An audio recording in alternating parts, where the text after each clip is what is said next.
Hey guys, it's Flower Woman here, your friendly neighborhood Koreaboo, the K-pop veteran, second gen fan forever. Okay, you get it. But I'm here to talk about a somewhat recent phenomenon that I've noticed in the K-pop world. So, as we all know, in the West, we are more than just a little used to having our own stars wear little to nothing on stage and put on extremely provocative performances, more often than not crossing boundaries that probably shouldn't be crossed, but that's a conversation for another day. What I'm here to discuss is this ever increasing trend of K pop idols, especially the girls, being forced to wear things they're clearly uncomfortable in. Now, sexiness in K pop is somewhat newer than in the West. Here in the West, we've had super provocative concepts from our stars since Britney Spears ripped off her suit at the 2000 VMA Awards, and to be fair, probably even before that. But Korean culture is still very conservative. While in the West, conservatism has been broken down after decades of boundary pushing. Korea still prefers their girls to be cute, almost innocent and childlike, although disturbingly enough, that doesn't seem to stop creeps from sexualizing them. Again, that's another conversation for another day. But now it seems the music labels are putting their girls into the shortest skirts, the tightest dresses, tiniest shorts, even tops that barely fit them. And the girls who wear them aren't always comfortable with their outfits. What is going on? Now, clearly, this is just an attempt to get attention by appealing to people's most basic instincts. So, maybe more to the point would be, why are they doing this? Especially when the girls are clearly uncomfortable and the outfits are just straight up, in fact, unpractical. In K-pop and pop music in general, idols are going to be dancing around, and how many times have we seen at this point girls tugging at their dresses so they end up more focused on trying to cover themselves rather than focusing on the choreography? How many times at this point have we seen the safety shorts clearly visible for the whole world to see on a constant basis, when those things should just be there for comfort and in case of a malfunction, not seen all the time? All this questioning isn't so much a prude railing against even a kneecap being exposed, but rather a question of how practical it all is.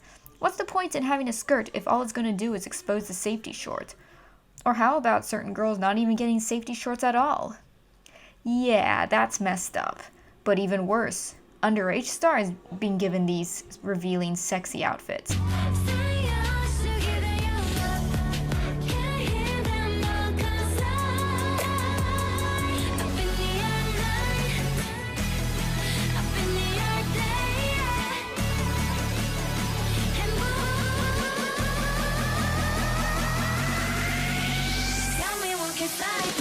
I mean, come on, guys.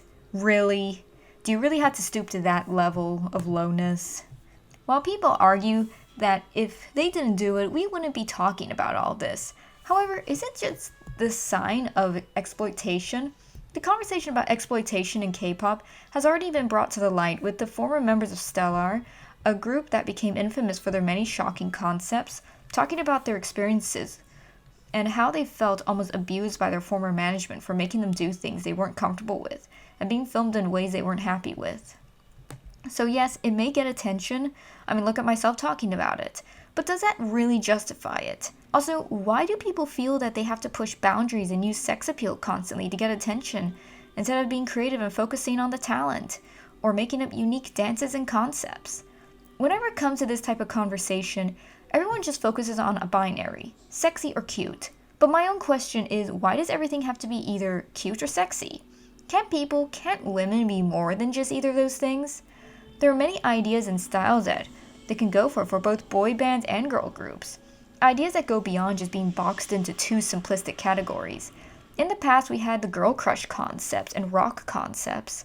Why can't more companies make up more trends and styles instead of just pushing for more and more skin to be shown?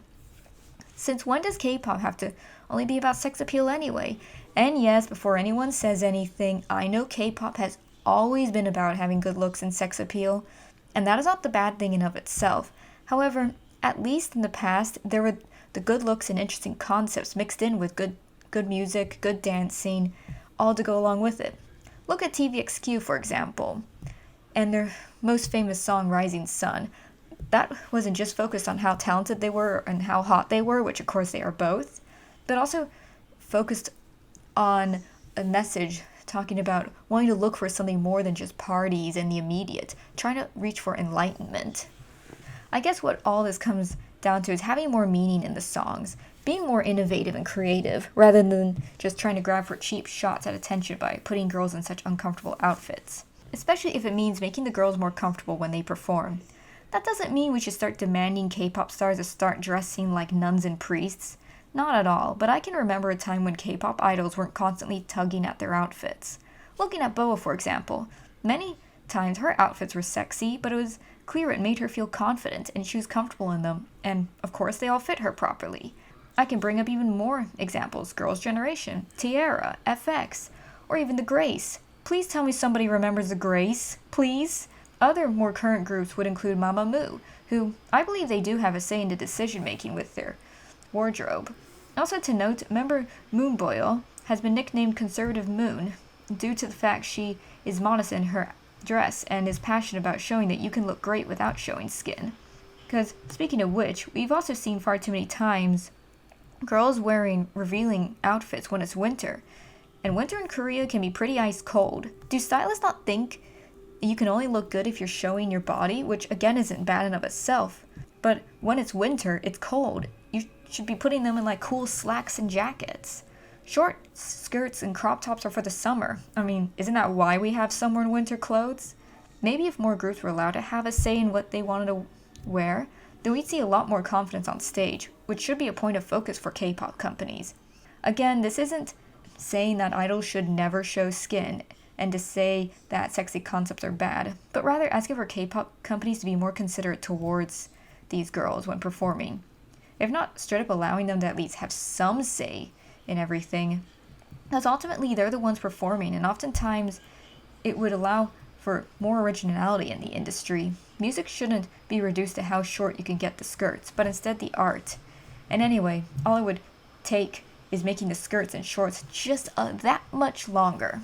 Also, sexy concepts should be reserved for the artists who suit such images. Mamamoo and The Grace, please tell me somebody remembers The Grace, and it's not just me. But anyway, they suit and or suited that type of image, as they were completely comfortable and confident in it. And please only reserve sexy concepts for groups who are all at least 18 years old. I don't need to go into why that should be the case, because it's kind of obvious why it's wrong to make a 14, 15, 16-year-old be sexy. Dress them in things that actually suit their ages, and I mean that for both boys and girls. And it's possible to do that, so we don't need to see memes like this anymore. Anyway, trying to gain notoriety through wearing revealing or shocking outfits at this point is a cheap gimmick, and it needs to end in order to protect the dignity of the idols. If they want to shock, they should do it through creativity and innovation, not focusing so much on either being cute or sexy, as there's far more to music than either of those things. Put simply, it's time to bring back creativity and originality again. This is the Flower Woman at Lotus Petal Studios. Thanks for watching, and I'll see you all later.